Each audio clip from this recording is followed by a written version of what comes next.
Hello नमस्कार प्यारे विद्यार्थियों, मैं हूं मनोज कुमार और स्वागत करता हूं आप सभी प्यारे विद्यार्थियों का आपके अपने इस प्यारे से और खूबसूरत से यूट्यूब चैनल एमएस उज्ज्वल शिक्षा पे।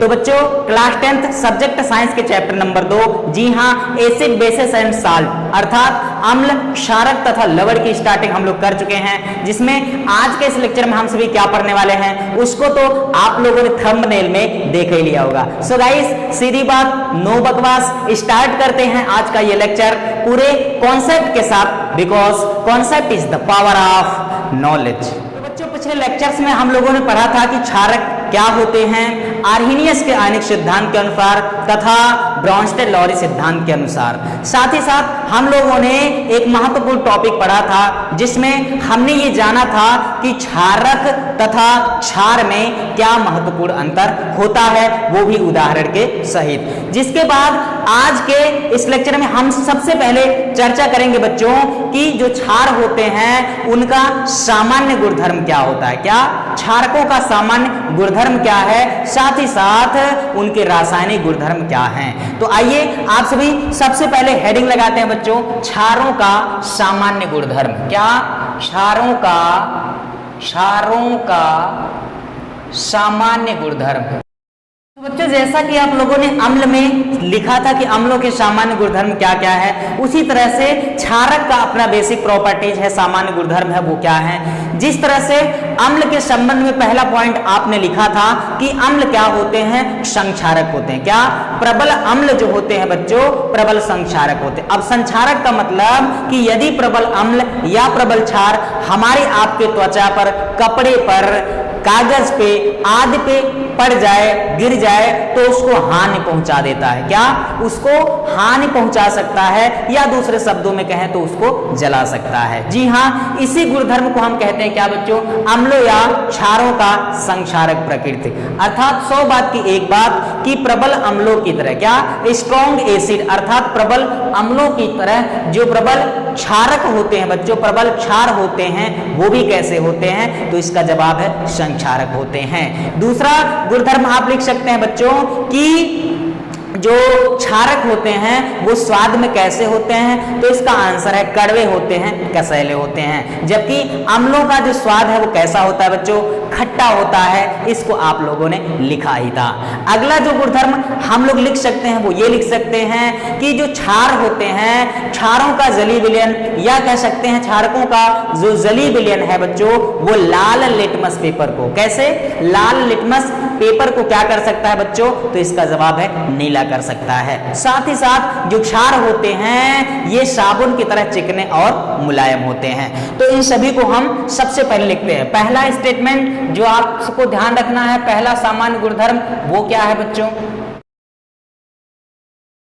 ठीक है। तो मैंने क्या लिखा बच्चों कि प्रबल अम्लों की भांति या प्रबल अम्लों की तरह जो प्रबल क्षार होते हैं वो भी कैसे होते हैं, संक्षारक प्रकृति के होते हैं। मतलब यदि ये हमारे आपके त्वचा पर, कपड़े पर आदि पे गिर जाए, पड़ जाए, तो उसको हानि पहुंचा सकता है। दूसरा सामान्य गुणधर्म लिख सकते हैं बच्चों कि क्षारों का स्वाद, किनका, क्षारों का जो स्वाद होता है, टेस्ट होता है, स्वाद मतलब कह सकते हैं टेस्ट होता है, वह कड़वा होता है। क्या होता है बच्चों, कड़वा, या कह सकते हैं कसैला होता है। कसैला होने का मतलब कि जिस तरह से चूने का स्वाद, अब ये टेस्ट मत कर लेना कैसा होता है, क्योंकि कोई भी केमिकल कंपाउंड जो है बच्चों उसको टेस्ट करके, क्या, किसी भी केमिकल कंपाउंड को टेस्ट करने के उसके प्रॉपर्टीज को जानने की इजाजत केमिस्ट्री डिपार्टमेंट आपको बिल्कुल भी नहीं देता है।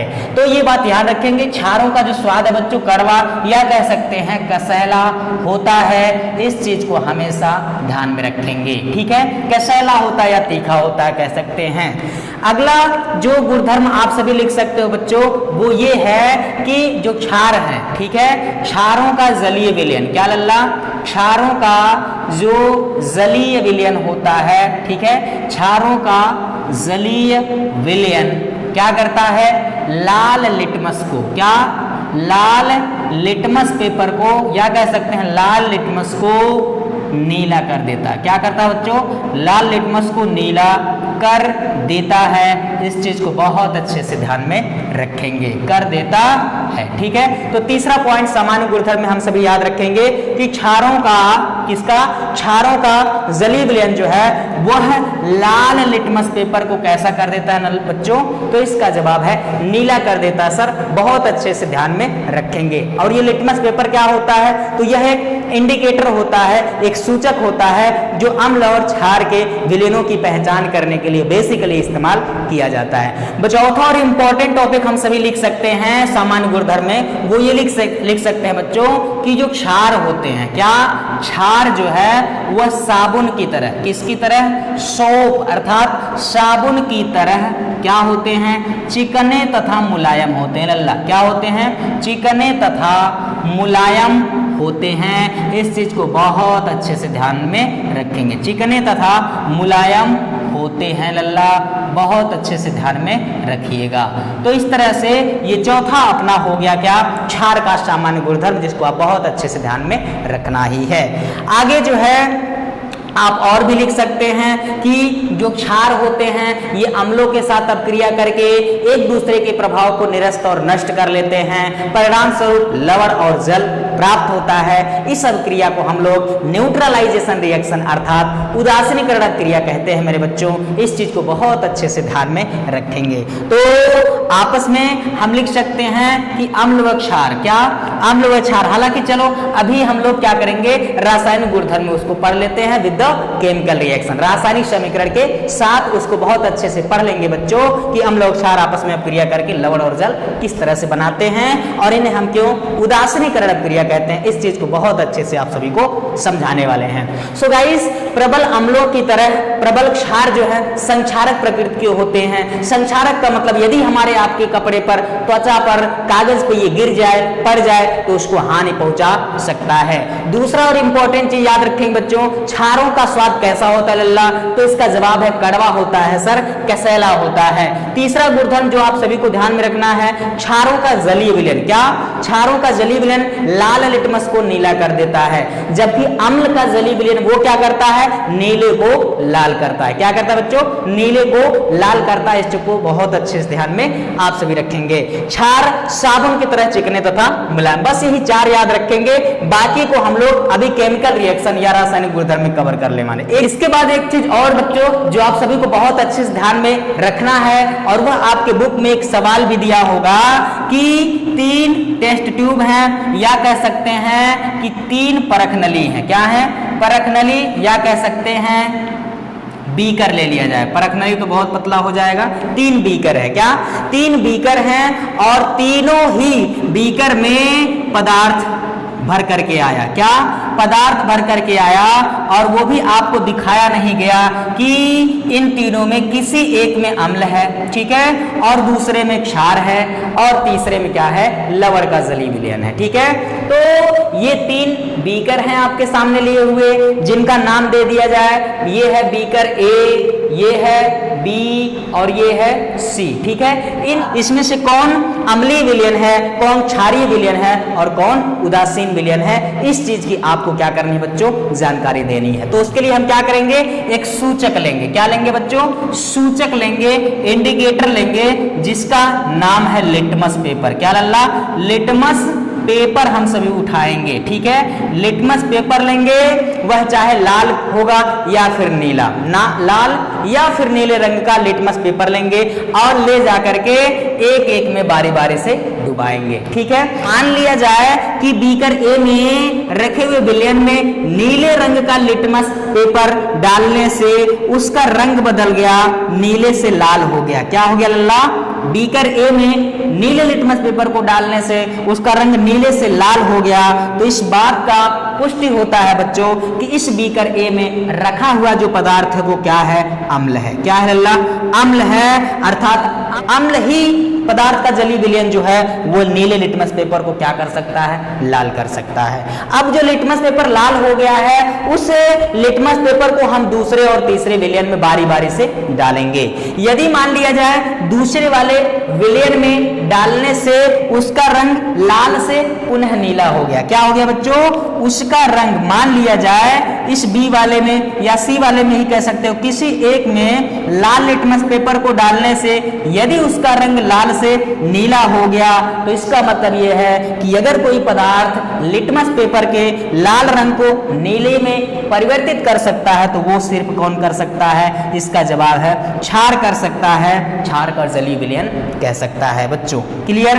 और यदि तीसरे वाले पदार्थ में तो वैसे ही स्पष्ट हो गया, यदि एक में अम्ल है दूसरे में क्षार है और तीसरा में क्या होगा बच्चों? उदासीन विलयन होगा। यदि इसमें नीला लिटमस पेपर डालिए, नीला का नीला रह गया, लाल डालिए, नीला लाल का लाल रह गया, तो इसका मतलब यह है कि इसमें कोई भी लिटमस पेपर के प्रति रंग प्रभाव नहीं दिखा, रंग परिवर्तन का प्रभाव नहीं दिखा रहा है। अर्थात 100 बात की यह बात कि यह जो है बच्चों यह उदासीन विलयन है। क्या है? उदासीन विलयन है। इस चीज को बहुत अच्छे से आप सभी ध्यान में रखेंगे बच्चों, ठीक है। और इस कॉन्सेप्ट पे एक क्वेश्चन भी आगे है, इस चीज को फिर हम क्लैरिफाई करेंगे जब हम इंडिकेटर अर्थात सूचक पढ़ाएंगे तब बच्चों। सो आई होप आप लोग को इतनी चीजें आप लोग को समझ में आ गई होंगी कि क्षारों के सामान्य गुणधर्म बेसिकली क्या हो सकते हैं। अब हम आते हैं बच्चों स्ट्रेट फॉरवर्ड क्षारों के रासायनिक गुणधर्म पर। किस पर बच्चों? रासायनिक गुणधर्म पर। तब तक आप सभी क्या करिए, फटाफट स्क्रीन शॉट ले लीजिए। ठीक है, तो अब आप लोग मेरे साथ हेडिंग लगाइए बच्चों, क्षारों के रासायनिक गुणधर्म, केमिकल प्रॉपर्टीज का क्या होते हैं बच्चों एक बेसिक कंपाउंड के। आइए उसको देखते हैं। तो जैसा कि आप लोगों ने अम्ल की केस में लिखा था, कुछ इसी टाइप का जो क्षारों के रासायनिक गुणधर्म है वो भी हैं। जैसे आपने लिखा था कि अम्ल जो है सक्रिय धातुओं के साथ अपक्रिया करके हाइड्रोजन गैस उत्पन्न करती है बच्चों तथा एक लवण बनाती है। उसी तरह से क्षारों के कंडीशन में भी सभी धातुएं तो वैसे नहीं है, किंतु कुछ ही विशेष धातुएं हैं जो क्षारों के साथ अपक्रिया करके हाइड्रोजन गैस निकाल सकती हैं। तो सबसे पहले रासायनिक गुणधर्म में पहला आप लोग हेडिंग लगाए मेरे साथ, क्या? धातुओं के साथ अपक्रिया। क्या लल्ला? क्षारों की धातुओं के साथ, किसके साथ? धातुओं के साथ अभिक्रिया क्या होगा? आइए इस चीज को हम सभी देखते हैं। तो क्षारों के रासायनिक गुण में पहला जो रासायनिक गुण धातुओं के साथ अपक्रिया।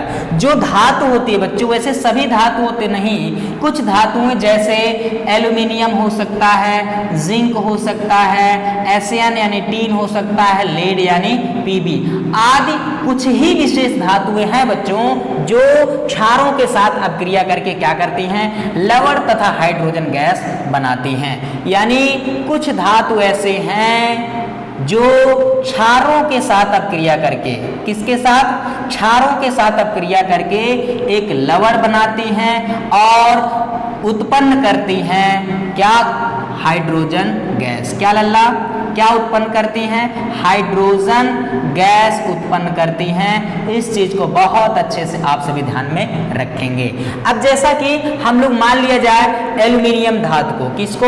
एल्यूमिनियम धातु को एक प्रबल क्षार NaOH जिसको हम कास्टिक सोडा या सोडियम हाइड्रोक्साइड कहते हैं बच्चों, यदि इसके साथ अपमिश्रित करें, क्रिया करवाएं तो फिर क्या देखते हैं? हम देखते हैं कि NaAlO2 एक लवण प्राप्त होता है बच्चों और साथ ही साथ यहां से उत्पन्न होती है क्या?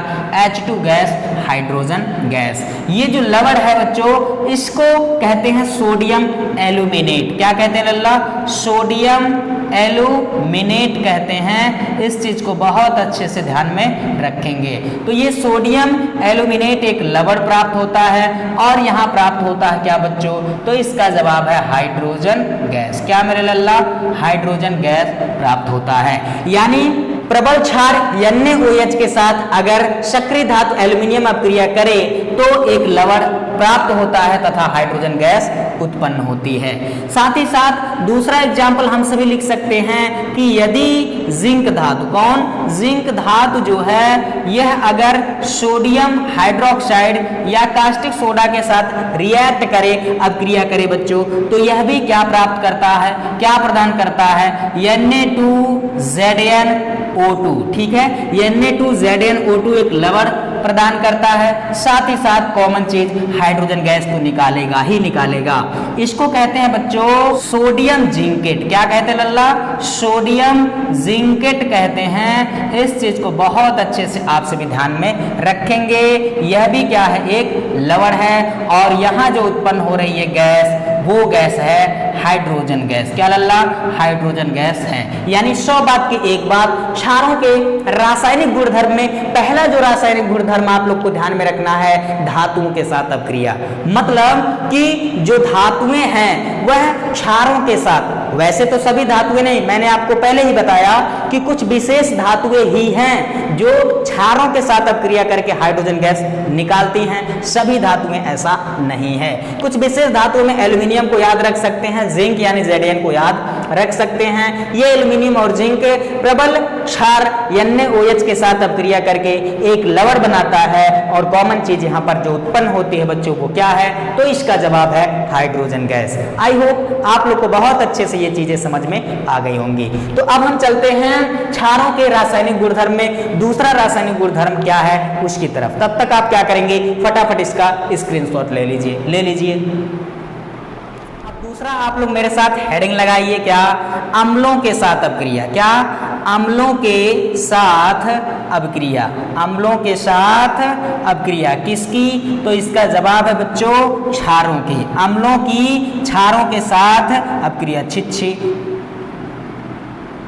ठीक है। तो अम्लों के साथ अभिक्रिया किसकी, वो भी क्षारकों की। तो आइए देखते हैं जब एक क्षार किसी अम्ल के साथ अभिक्रिया करता है बच्चों, तो कौन से रासायनिक प्रभाव या रासायनिक पदार्थ का निर्माण करता है उसको देखते हैं। तो जैसा कि पहले वाले में ही हम लोगों ने सीखा था कि अम्ल और क्षार जब भी आपस में अभिक्रिया करेंगे बच्चों, ठीक है, अम्ल और क्षार जब भी आपस में अभिक्रिया करते हैं तो क्या बनाते हैं बच्चों, कि जब एक अम्ल पदार्थ, एक अम्लीय पदार्थ दूसरे किसी क्षारीय पदार्थ के साथ अभिक्रिया करेगा तो लवण बनाता है। क्या लल्ला, लवण बनाता है और यहाँ पर जल के अणु भी निर्मित होते हैं। मजे की बात यहाँ है कि इस रासायनिक अभिक्रिया को एक अलग नाम से भी जाना जाता है, जिसको मैं यहाँ पर लिख देता हूँ बच्चों, उदासीनीकरण अभिक्रिया। क्या लल्ला, उदासीनीकरण अभिक्रिया कहते हैं, न्यूट्रलाइजेशन रिएक्शन कहते हैं, इसको ध्यान में रखेंगे। तो मैंने क्या लिखा कि जब भी अम्ल और क्षार आपस में अभिक्रिया करते हैं तो अम्ल और क्षार आपस में अभिक्रिया करके दोनों एक दूसरे के प्रभाव को निरस्त और नष्ट कर लेते हैं। परिणाम स्वरूप एक लवण का जलीय विलयन या लवण तथा जल प्राप्त होता है बच्चों। इसको हम लोग क्या कहते हैं, उदासीनीकरण अभिक्रिया कहते हैं। बहुत इंपॉर्टेंट है। उदाहरण के तौर पर पहला एग्जाम्पल हम सभी लिख सकते हैं बच्चों, जब एक क्षार NaOH, यह क्या है, एक क्षार NaOH किसी अम्ल, सपोज हाइड्रोक्लोरिक अम्ल या हाइड्रोक्लोरिक एसिड के साथ अभिक्रिया करेगा तो फिर क्या बनाता है बच्चों। अब सोडियम हाइड्रोक्साइड का एक्वस सॉल्यूशन HCl के एक्वस सॉल्यूशन के साथ अभिक्रिया करे अगर, ठीक है, सो फिर इसमें क्या बनेगा बच्चों, यहाँ NaCl अर्थात NaCl जिसको आप सोडियम क्लोराइड साधारण नमक कहते हैं बच्चों, ये प्राप्त होता है तथा साथ ही साथ H2O अर्थात जल का अणु प्राप्त होता है लल्ला। इस चीज को ध्यान में रखेंगे। तो यहाँ 100 बात की एक बात कि एक क्षार अम्ल के साथ अभिक्रिया करके लवण और जल बनाता है, इस चीज को ध्यान में रखेंगे। और मजे की बात यहाँ पर यह है बच्चों कि इस अभिक्रिया को उदासीनीकरण अभिक्रिया भी कहते हैं। आप सभी जानते हैं बच्चों, जब भी हमारे आपके पेट की एसिडिटी, क्या एसिडिटी, अम्लता बढ़ जाता है तो उसको खत्म करने के लिए क्या लिया जाता है, इनो। क्या इनो करे 6 सेकंड में काम तमाम, उसको लिया जाता है। इसके अलावा डॉक्टर क्या देता है, एक प्रति अम्ल, क्या एंटासिड देता है बच्चों, जिसको मिल्क ऑफ मैग्नीशिया कहते हैं। क्या कहते हैं, मिल्क ऑफ मैग्नीशिया, जिसका रासायनिक सूत्र है लल्ला MgOH का होल ट्वाइस, अर्थात मैग्नीशियम हाइड्रोक्साइड को मिल्क ऑफ मैग्नीशिया कहते हैं, जो पेट की अम्लता, जिसमें क्या होता है हाइड्रोक्लोरिक अम्ल, ठीक है, हाइड्रोक्लोरिक अम्ल अर्थात पेट की अम्लता बढ़ जाने से जब मैग्नीशियम हाइड्रोक्साइड लेते हैं बच्चों, मिल्क ऑफ मैग्नीशिया लेते हैं बच्चों, तो पेट की अम्लता को मिल्क ऑफ मैग्नीशिया क्या कर देता है, न्यूट्रलाइज कर लेता है, क्योंकि इस अभिक्रिया में MgOH होल ट्वाइस HCl के साथ अभिक्रिया करके मैग्नीशियम क्लोराइड क्या MgCl2 का एक लवण बनाता है बच्चों, और प्लस क्या बनता है H2O, क्या H2O जल के अणु निर्मित होते हैं बच्चों। इस चीज को बहुत अच्छे से आप सभी ध्यान में रखेंगे, ठीक है। यहाँ इस रिएक्शन को संतुलित करें तो हमें यहाँ 2 लिखना पड़ेगा, जिसके बाद ये रिएक्शन क्या होगा संतुलित। तो ये मिल्क ऑफ मैग्नीशिया है जो हाइड्रोक्लोरिक अम्ल अर्थात पेट की अम्लता को क्या करता है बच्चों, उदासीन करता है। उसका रिएक्शन आपके सामने मैंने दे दिया है लाजवाब तरीका से, इसको आप बहुत अच्छे से ध्यान में रखेंगे बच्चों, क्लियर। और भी एग्जाम्पल हम लिख सकते हैं जिसमें क्या होगा, मान लिया जाए तीसरा एग्जाम्पल हम लोग लिख लेते हैं कि अमोनियम हाइड्रोक्साइड, क्या लल्ला, अमोनियम हाइड्रोक्साइड जो कि एक दुर्बल क्या है, दुर्बल क्षारक है, क्या है बच्चों, दुर्बल क्षारक है। और यह जो अम्ल के साथ मान लिया जाए नाइट्रिक अम्ल HNO3, नाइट्रिक अम्ल के साथ जब अमोनियम हाइड्रोक्साइड क्षारक अभिक्रिया करता है बच्चों, तो क्या NH4NO3 अर्थात अमोनियम नाइट्रेट क्या बनाता है बच्चों, अमोनियम नाइट्रेट लवण बनाता है, और प्लस HNOH अर्थात H2O जल का अणु निर्मित करता है बच्चों। इसको बहुत अच्छे से आप सभी क्या करेंगे, ध्यान में रखेंगे, ठीक है। और भी एग्जाम्पल लिख दिया जाए नीचे, शायद आप लोग को दिख रहा हो, जिससे पूरी क्लैरिटी मिल ही जाए आप लोग को। पोटेशियम हाइड्रोक्साइड, क्या लल्ला, पोटेशियम हाइड्रोक्साइड अर्थात कास्टिक पोटास जो कि एक क्षार है और क्षारक भी है, यह अम्ल के साथ मान लिया जाए H2SO4, क्या H2SO4 सल्फ्यूरिक अम्ल के साथ अभिक्रिया करता है बच्चों, तो क्या बनाता है K2SO4 पोटेशियम सल्फेट लवण का एक्वस सॉल्यूशन बनाता है, और क्या बनाता है लल्ला, तो इसका जवाब है HNOH अर्थात H2O जल के अणु निर्मित करते हैं बच्चों। इस रिएक्शन को संतुलित करेंगे तो यहाँ पर हमको 2 लिखना पड़ेगा। सो फाइनली आप लोगों ने यहाँ पर देखा कि जब एक क्षार अम्लों के साथ अभिक्रिया करेगा तो लवण और जल बनाएगा बच्चों। मजे की बात यह है कि इस रासायनिक अभिक्रिया को उदासीनीकरण अभिक्रिया कहते हैं मेरे बच्चों।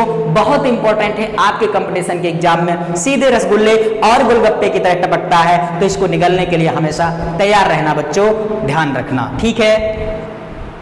यहाँ पर ये जो बच्चों है उदासीनीकरण अभिक्रिया, कभी कभी इस उदासीनीकरण अभिक्रिया को अलग से ही पूछ लेता है कि उदासीनीकरण अभिक्रिया क्या है। तो हालांकि जैसा कि मैंने आपको समझाया बिल्कुल वैसा ही आपको लिखना है बच्चों कि उदासीनीकरण अभिक्रिया बेसिकली होता क्या है। तो आइए फिर से यहाँ पर अलग से हेडिंग डालकर लिख लेते हैं उदासीनीकरण अभिक्रिया, क्या उदासीनीकरण अभिक्रिया, जिसको हम कहते हैं लल्ला न्यूट्रलाइजेशन रिएक्शन, क्या न्यूट्रलाइजेशन रिएक्शन कहते हैं बच्चों, ठीक है। तो आप सभी क्या लिखोगे, लिखोगे बिल्कुल वही कि जब एक अम्लीय पदार्थ, क्या जब एक अम्लीय पदार्थ किसी क्षार से अभिक्रिया करता है, किससे लल्ला, क्षार से अभिक्रिया करता है, तो दोनों एक दूसरे के प्रभाव को निरस्त कर लेते हैं, परिणाम स्वरूप लवण तथा जल बनता है। क्या बनता है लल्ला, लवण तथा जल बनता है। इस अभिक्रिया को हम लोग उदासीनीकरण अभिक्रिया कहते हैं।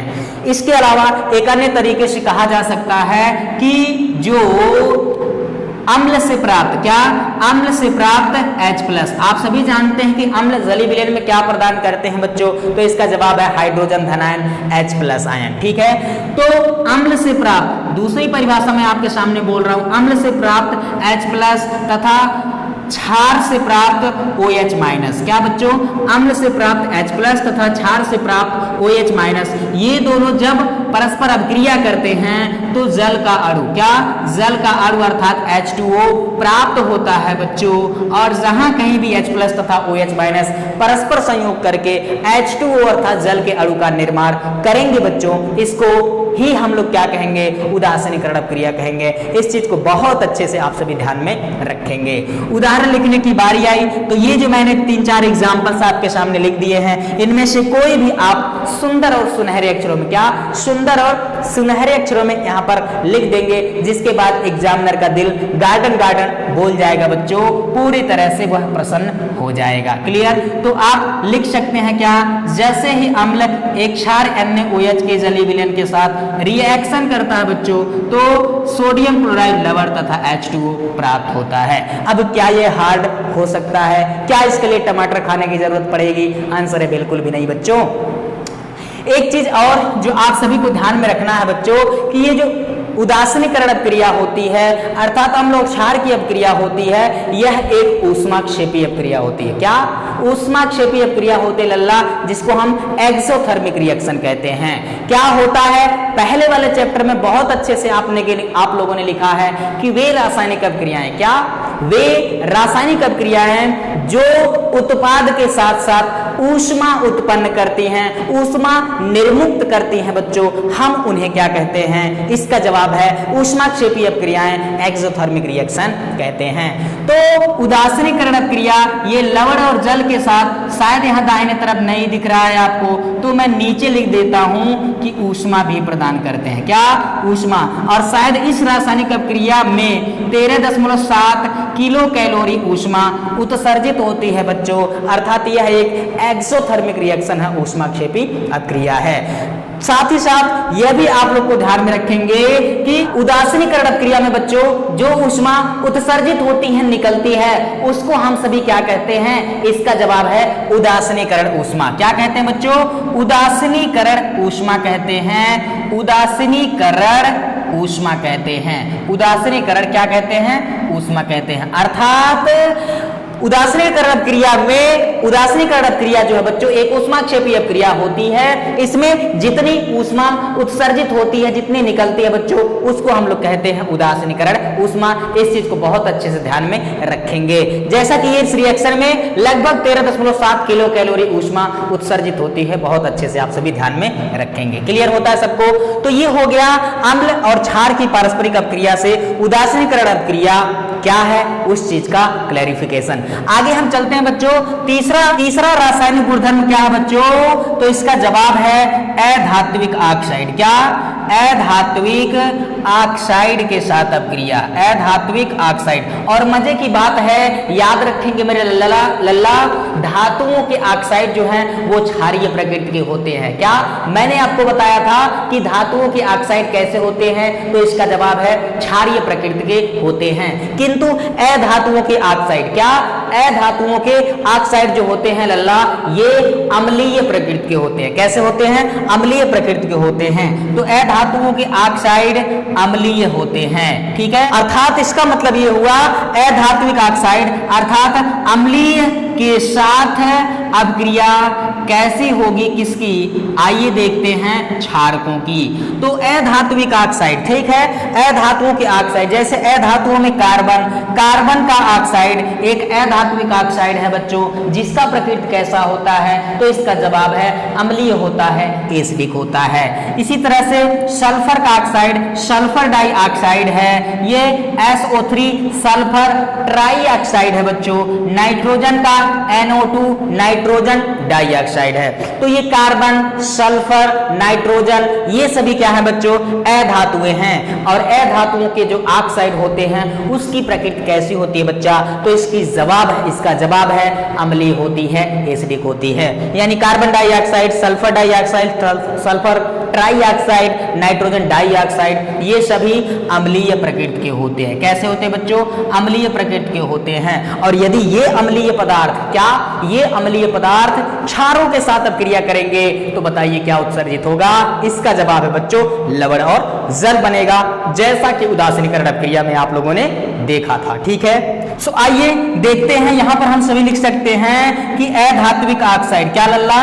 अधात्विक ऑक्साइड, अधात्विक ऑक्साइड जो है, जब यह भी अधात्विक ऑक्साइड जब यह एक क्षार से, एक बेस से अपक्रिया करेगा लल्ला, तो इसका जवाब है लवण और जल बनेगा। क्या बनेगा? लवण और जल बनेगा, जैसा कि उदासीनीकरण अपक्रिया में आप लोगों ने देखा था।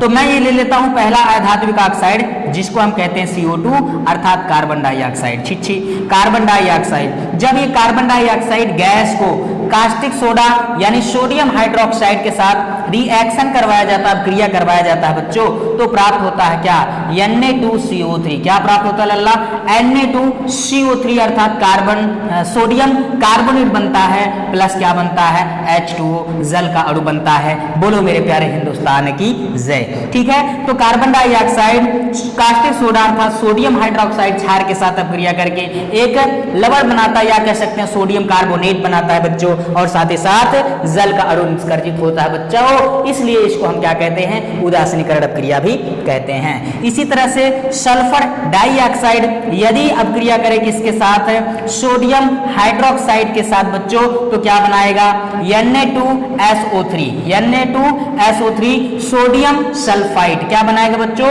लिख देता हूं मैं यहां नीचे, सोडियम सल्फाइट सल्फाइट बनाएगा बच्चों, और प्लस H2O जल का अणु निर्मित होगा बच्चों। इस चीज को बहुत अच्छे से आप सभी अपने ध्यान में बैठा लेना, दिल दिमाग और मन मस्तिष्क में बैठा लेना। बोलो बात समझ में आता है। सो आई होप आप लोग को समझ में आ गया होगा बच्चों कि अधात्विक ऑक्साइड जिसकी प्रकृति कैसी होती है, तो इसका जवाब है अम्लीय होता है। और यदि अम्लीय पदार्थ किसी क्षार से किसी बेस से अपक्रिया करेगा बच्चों, तो उसको हम उदासीनीकरण अपक्रिया कहते हैं, जिसमें क्या बनेगा लल्ला, तो इसका जवाब है लवण और जल बनेगा। सर क्या बनेगा, लवण और जल बनेगा बच्चों। इस चीज को बहुत अच्छे से दिल दिमाग मन मस्तिष्क और रोम रोम में अगर आप सभी ने बसा डाला तो लाइफ झिंगा लाला। ठीक है, सो फटाफट आप लोग क्या करिए, अब स्क्रीन शॉट ले लीजिए स्क्रीन शॉट। सो बच्चों आई होप आप लोग को आज का ये जो टॉपिक है बहुत मजा आया होगा पढ़ने में, समझ में आया होगा कि क्षारों के सामान्य गुणधर्म क्या है, और क्षार जो है एक अन्य पदार्थों के साथ अपक्रिया करके कौन से नए रासायनिक पदार्थ बनाते हैं, मतलब क्षारों के रासायनिक गुणधर्म क्या क्या हो सकते हैं। ठीक है, जैसा कि आपने देखा कि कुछ धातुएं, क्या सभी धातुएं नहीं होती है बच्चों, कुछ ही विशेष धातुएं होती हैं जो क्षारों के साथ अपक्रिया करके लवण और हाइड्रोजन गैस निकालते हैं। क्या निकालते हैं बच्चों, हाइड्रोजन गैस निकालते हैं। इस चीज को बहुत अच्छे से ध्यान में रखेंगे।